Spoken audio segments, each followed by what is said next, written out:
We are here at MJG Studios for the latest installment of the Community Pulse, where we take the pulse of community so we can take action.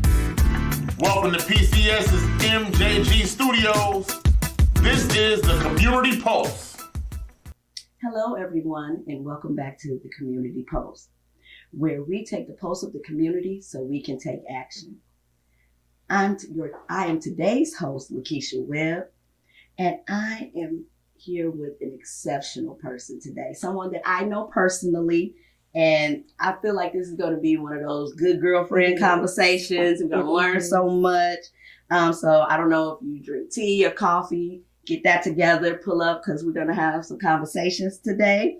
I'm sitting down with the amazing Brittany Reynolds of Andre Heavenly Homecare Agency, correct? Yes, correct. Okay. She's a boss. She's a Black woman. She's a caregiver, a business owner, and someone who is truly changing the lives of families one at a time all across the community.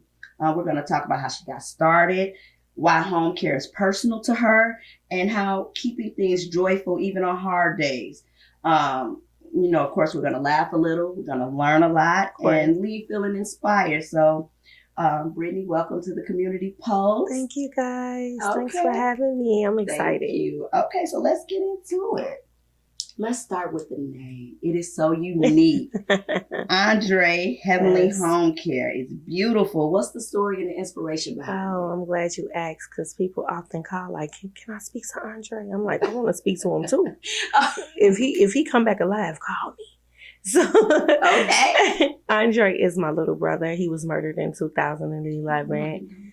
Yes, thank you. He was the rock of our family, the joy, the lights.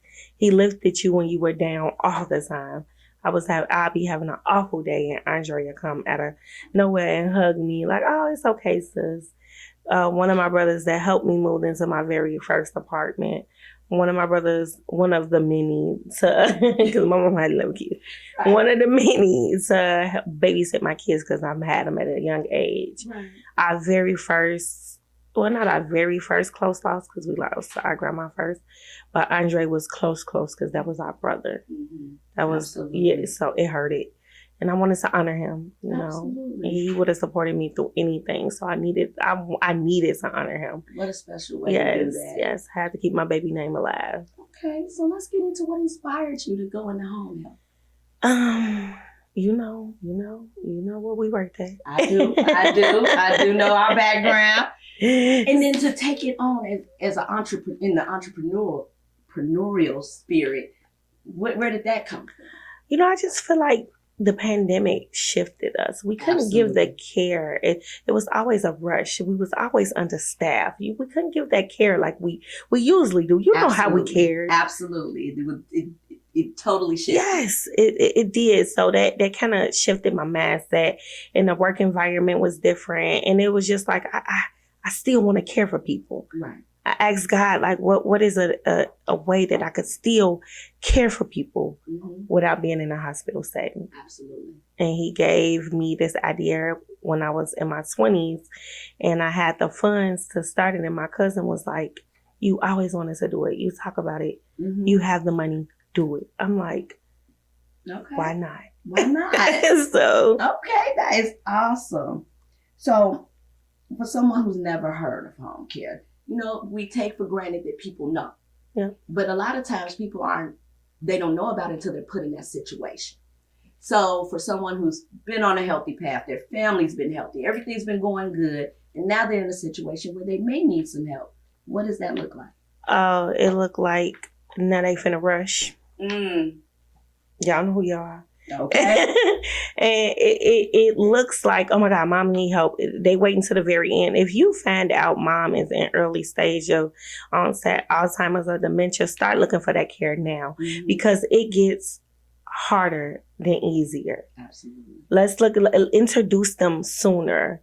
Right. And with aging, we all know we're going to get older. Absolutely. We all know we're going to need that help. Mm-hmm. Introduce that sooner. Hey, mom, let's look into some insurance companies that introduce long-term care.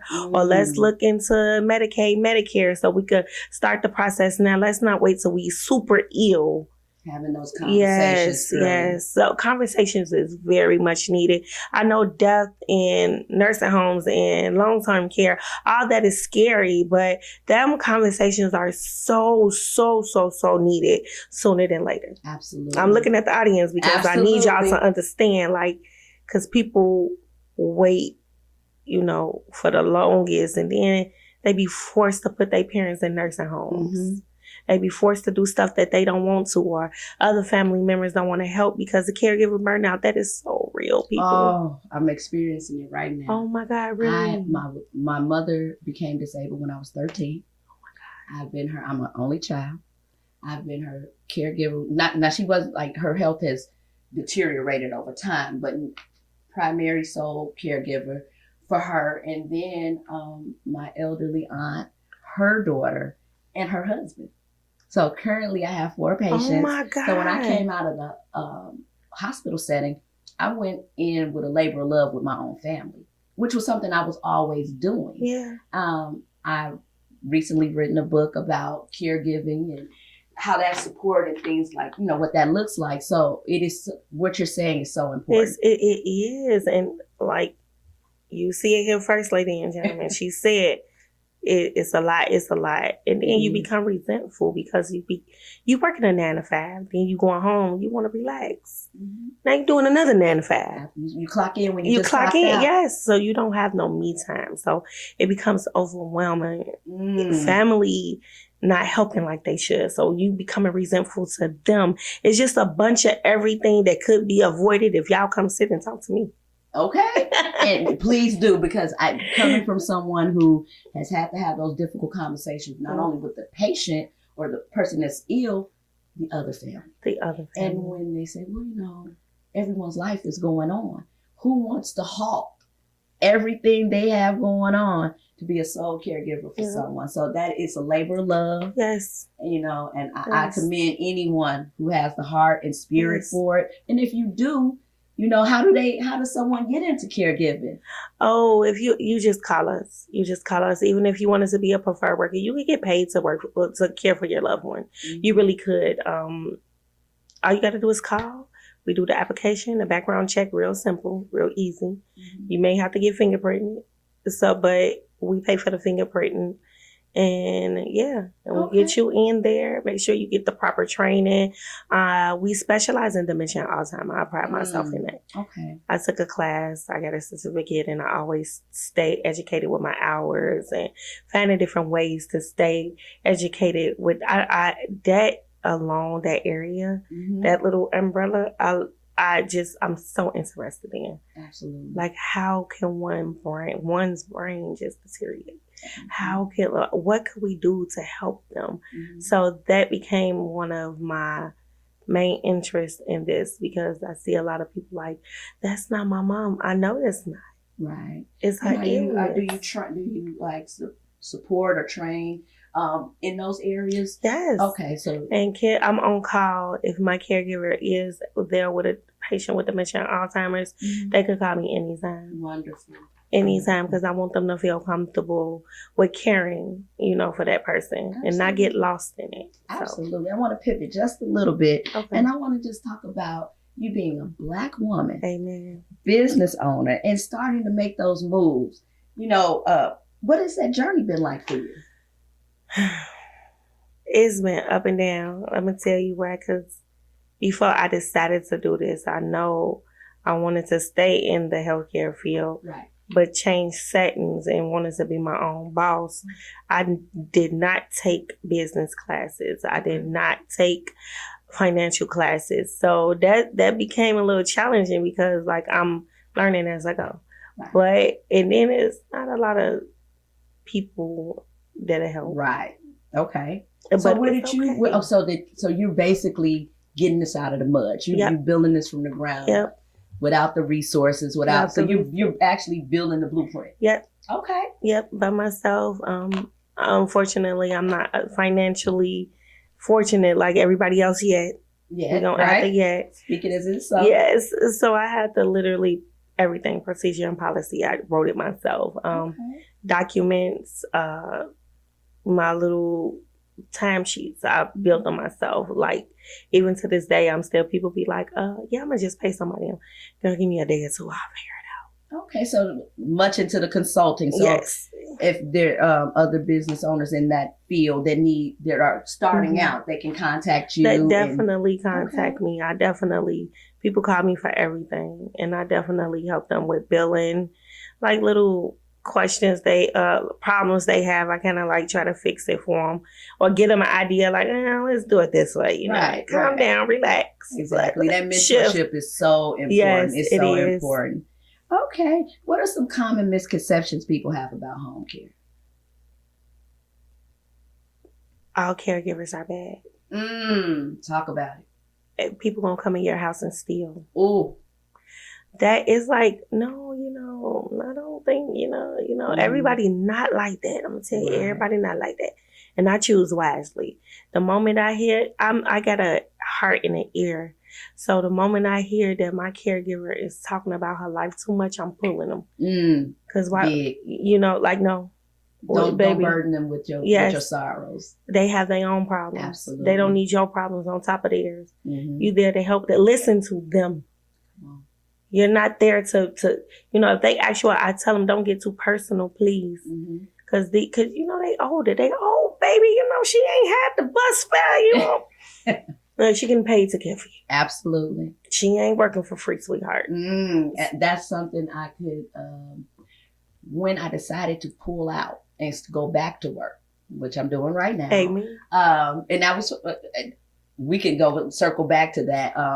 When caregivers need to remove themselves, family members need to remove themselves from the situation and allow another professional in. Yes. That's a whole nother conversation, but I've recently done that, and now having to relate with the caregiver, which was once myself, and releasing my control of it. Yes. Because it's my mom, and I've done it myself forever, and I think I am the expert on it all. But allowing my mom and her to build that relationship and that space that they needed, where that trust can be built, and all of those things are so important that everyone gets a healthy outcome from that. Would you agree? Yes, I agree. Because I do got families that got one foot in and one foot out. And it's like, lift that foot. Go. We got you. You gotta trust us. If you ain't, but I do agree, and I often tell families, like, you are the eyes when we wasn't here. You were the ears when we're not here. And you still are, because we're not here 24/7. Write it down.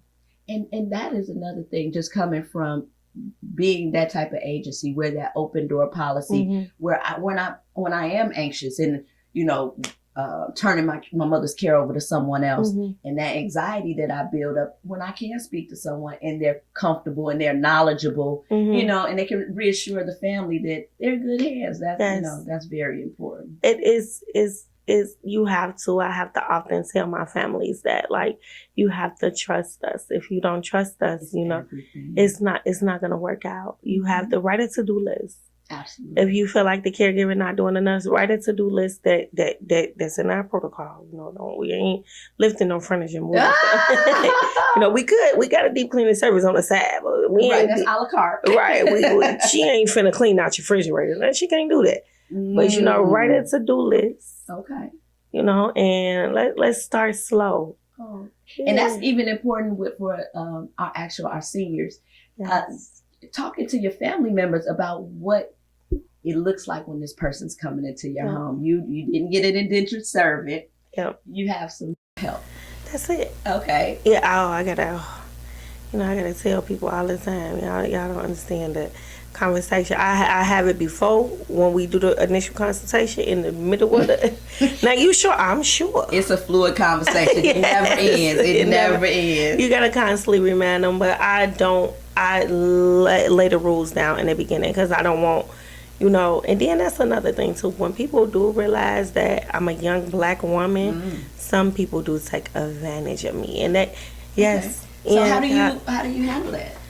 I just let them know I'm not to be played with. Okay. I have a kind heart, and I know you see it. You could see it when you meet me. Absolutely. And some people think, I could use this baby. No. Right. And when you have a heart of empathy, you have to be in this field. Yes. And they see us coming. They do. They do. They see us out. They saw me yesterday. It's coming today. Mm-hmm. We wear it on our sleeves. We do. So knowing that, how do you balance it? When do you pull back? When I see them overdoing it. The overly phone calls, the overly compensating, is like no. Now we're gonna stick to the rules, the basic rules. The IDPH didn't roll out, I didn't roll out. The other 50 million home care agencies didn't roll out. I want to be authentic. I want to be different. I want to be more loving, but please don't take my heart for granted, please. Please. But I pull back and I pull them rules out and I stay stern. Like, please don't take my kindness for weakness. I could see it coming when you when I get you this amazing caregiver, everybody love her, no problems. You know she good, and you kind of like screw it all up. And now you want another caregiver. Now you, oh dang, I wish I had her back. Like, oh, you did. I told you that. I'm going to be real. When she leaves, you ain't going to find another one like that. I promise you. I'm telling you, she did not. Brittany, you was right. I don't want to be right. I don't want to be right. I just want to work together. I want us to do this together. Absolutely. Okay, so when Brittany's not running the agency, right? When Brittany's not writing the contracts and sourcing everything, what do you do to relax and recharge, and so that because you can't pour from an empty cup? I'm still trying to look. I have to look down because I don't know. I'm still trying to figure it out. Because it's like, right now, I like Miss Samantha said, I do have help. I have God, because He have been the light when I couldn't see in the darkness. He the only one that pulled me out of everything, because this is not for the weak. I made it look easy. Sweetheart. This is not for the weak. Absolutely. So I'm still trying to find it. Like one time I went to the park and had me a whole picnic by myself, and was still working though, but it kind of calmed my nerve. I was by myself. I wasn't answering my phone. Okay. So I'm really trying to. I went on a few vacations and still was working, so it's just like I still haven't found that you can't turn it off. Yeah. Okay, but do you think as it grows, your business grows, that you will get to that space where if I have the proper staff, I think it will. When I do my training and find that person that wants to work and understand the day-to-day tasks, I really feel like I can turn. I was praying to God that I found it for my birthday, but we ain't gonna talk about it. Okay. but you know, it's okay. Okay. So, much in that spirit, and we touched on it briefly about caregiver burnout, which is something so dear to me because I experienced it. Had to go to therapy behind it because there's a lot of guilt and all of these other layers that come along with that. What do you say to your caregivers who have these big empathetic hearts and they wear them on their sleeves, in which you are yourself? And then how do you breathe life back into them? Sometimes we gotta look at them like, this ain't the job for you, sweetheart. That's real. I understand your heartbeat, but you gon' create a monster in that house. Talk about it. And when you create that monster, I can't put nobody in that house. So depending on what level they on, if they too empathetic and, oh my God, he's not eating right, is calm down. This man is really sick. He got one life. He really, get that man what he want. Give him what he want. Or you got some that like, oh my God, like the client was passing, we was there literally the whole step of the way. The day caregiver, the night caregiver, and me still talk to the wife to this day. We go out on our monthly lunch dates. Oh, that's awesome. Yes. I follow my clients all the way to the end. I was just invited to one of my clients to the cemetery with the family to put the headstone down. All the way through. When I talk to them and I still check on them. That is awesome. Yeah, I want to host a grievance brunch. I cannot wait to get financially stable because I have so many good ideas. I think because you do the work. Yeah. A lot of times people get into this business because it can be lucrative. Yes. But when you've done the work and it is a passion of yours. Yes, it's a passion. It's a passion, and I mean, it has to be to have any longevity in it. You have to have that heart. Yes. The money will come. The money will come. The money will come. It will, and I'm believing in my God. I'm trusting Him. Absolutely. Because I'm trying to, but it's like with that, I just try to, calm them down. You need a day off. I even tell the client, like, if they bump heads, look, she gonna take a day or two off. I'm gonna find somebody else to come in your home. Yeah, right. Y'all need a little space. Y'all been with each other for 5 months too long. Well, like my mama used to say, the tongue and teeth will fall out. Yes. They're the closest thing to each other. So, absolutely. I definitely grant that space for my client and my guy. I do, because you can feel attention and you can tell they love each other. Oh, yeah, she like, but I just want to help. I know you do, but right now she don't want to be helped. Now, what about respite for family members?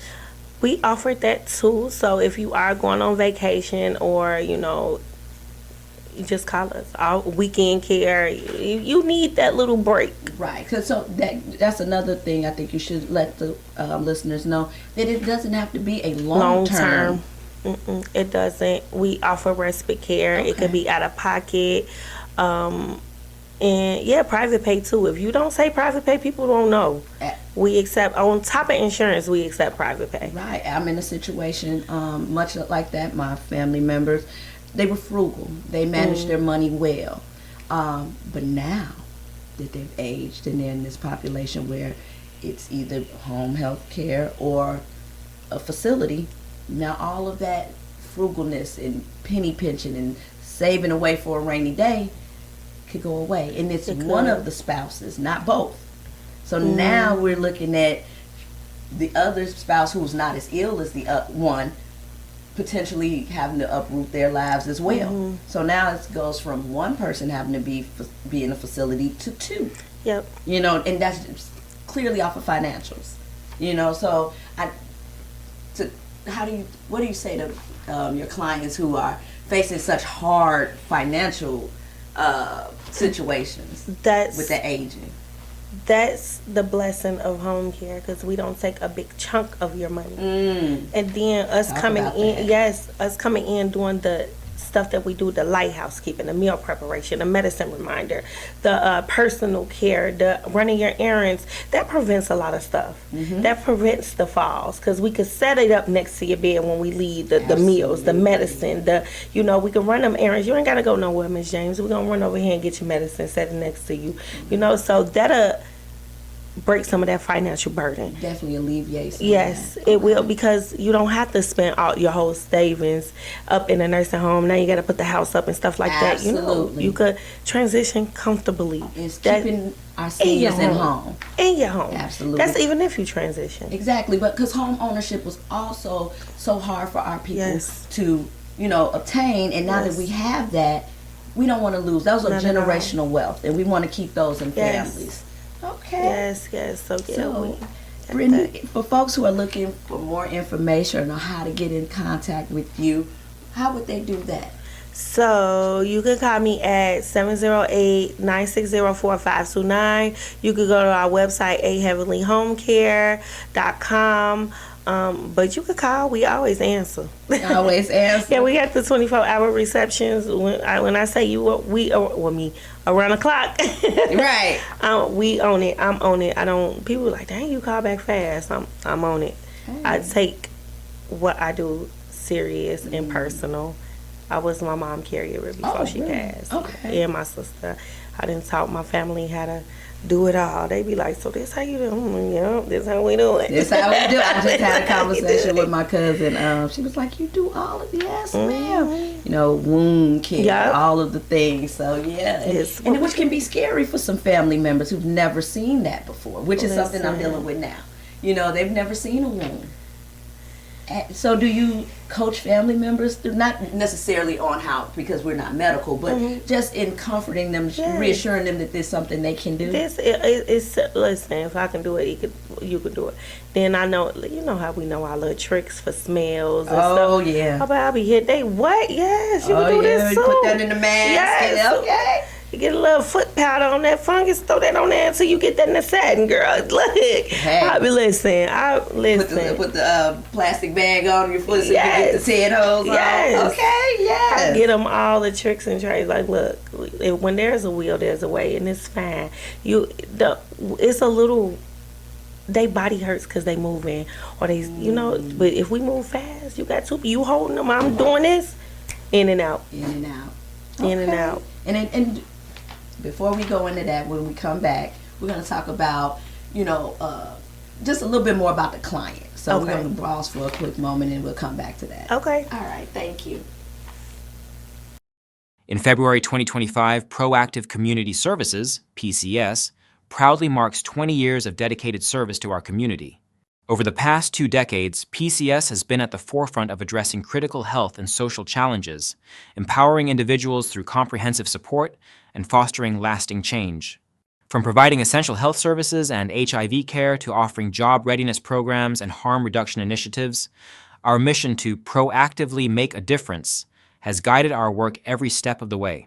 As we celebrate this milestone, we extend our deepest gratitude to our partners, staff, volunteers, and community members who have journeyed with us. Together, we have built a legacy of hope, resilience, and transformation, and we look forward to continuing this important work for years to come. Okay. Well, we're back. Yay. Okay, so really quick, we only got a few more questions for you, and you've been so gracious in elaborating everything about Andre Heavenly Homecare. Is there anything that I may have missed or something that you wanted to say to the audience about your service or your heart for the community?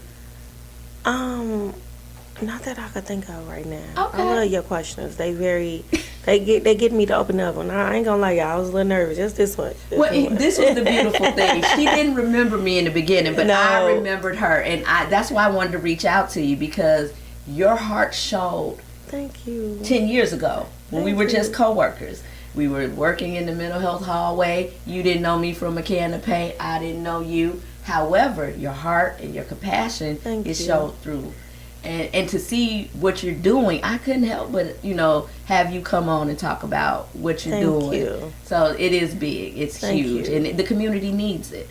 They do. And people don't understand how passionate and how helpful home care could be with the families. Like, some family I just want my daughter gonna help, and the daughter really don't help, and mama in there really ain't getting the care she need. Medicine ain't being taken. It's not fair. Right. And that's another thing I do want to mention about when family, right? When they think, well, my daughter's not working, right? She can do this. Do you sometimes say, well, she's not really cut out for this? Is that a conversation you've ever had to have? Okay. I just had one today. Okay.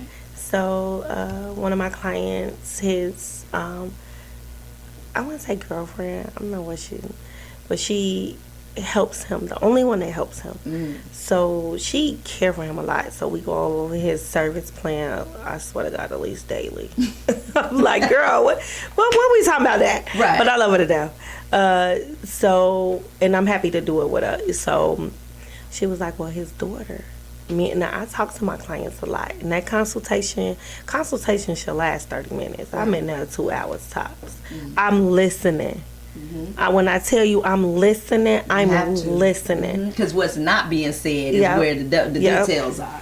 And he mentioned something about his daughter, and something about somebody not helping. Now she coming around, and now you get paid for it. His daughter could do it. I'm like, funny. She was so funny, Brittany. I'm like, me and him had to talk about this. You did? Yes. Advocating for your client. Yes. Yeah, so if I pull my caregiver, I'm like, I'm not pulling my caregiver out that home because she could go watch it. As his daughter, that's something you should want to do for your father. Right. But I'm not going to pull her out that home and this girl don't do what she have to do. And now he's suffering more than, because when we leave, he has nobody. Right. So we go above and beyond for this man. So I will be broke down to a million pieces if this girl get in there and don't do what she have to do. You right. We could hire her part-time. Let me see what she about. Right. But I'm not pulling my caregiver out for this. After I didn't talk to him about this. Right. So once I see that they really not working, because I know. I know. Right. When you people have a think I don't know. I know. I just sit there. I know. Right. I just play along with you for a second, but I know. But the moment I see the lack of care, I'm gonna call my client. We do weekly check-ins too. I pride myself for that. Hey, is they there? Yeah.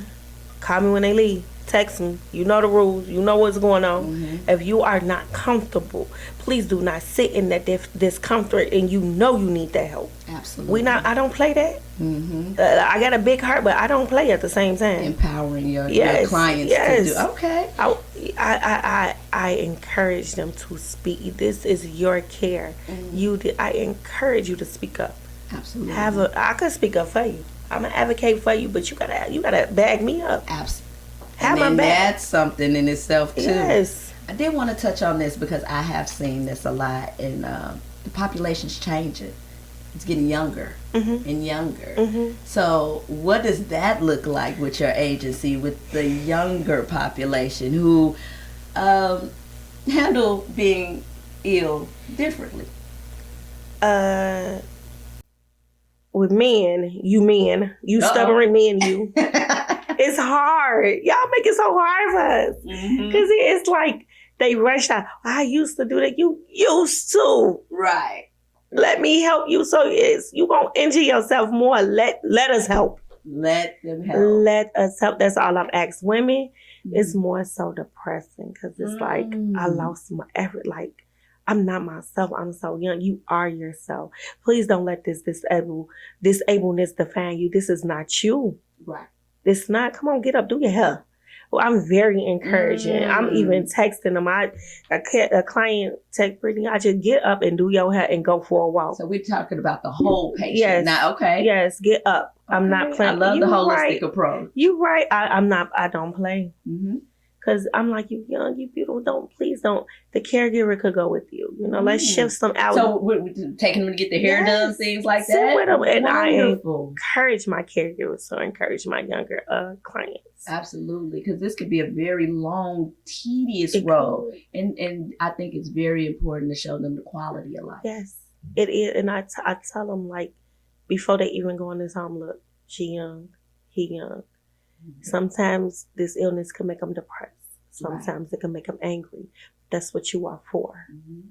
You are their light.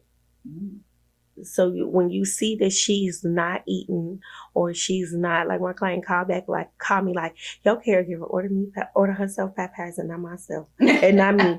I said, and why you think she ain't order you none? Because I don't need it. Ding dong. I said, you better eat that sandwich or that salad, ma'am. You was just telling me you was out of breath. But and it is so funny you said that because I definitely wanted to touch on this.